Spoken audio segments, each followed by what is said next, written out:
আমি স্বার্থপর নই, শুধু মাঝে মাঝে ইচ্ছে করে না কারোর সাথে দেখা করতে, কারোর সাথে কথা বলতে।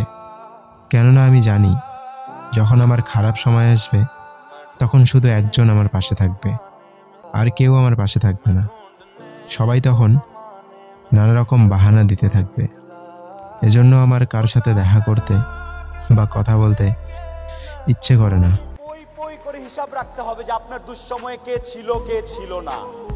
পই পই করে হিসাব রাখবেন, ডায়েরিতে দরকার লাগলে লিখে রাখবেন যে কখন চারানা চেয়েছিলাম, একটা সাপোর্ট চেয়েছিলাম, কে দেয় নাই আর কে দিয়েছে। যারা দিয়েছে তাদেরকে মাথায় তুলে রাখবেন, আর যারা দেয় নাই তাদেরকেও কাছে রাখবেন। Because you must keep your enemies closer. খুব কাছে রাখতে হবে যে কে কি। সো শেষ করার একটা কথা হচ্ছে যে আপনার ভালো অনেকেই দেখতে পারবে না। মানুষজন কখনোই, যত টাকাই হোক, যত ক্ষমতাশালী হোক, দিন শেষে Likey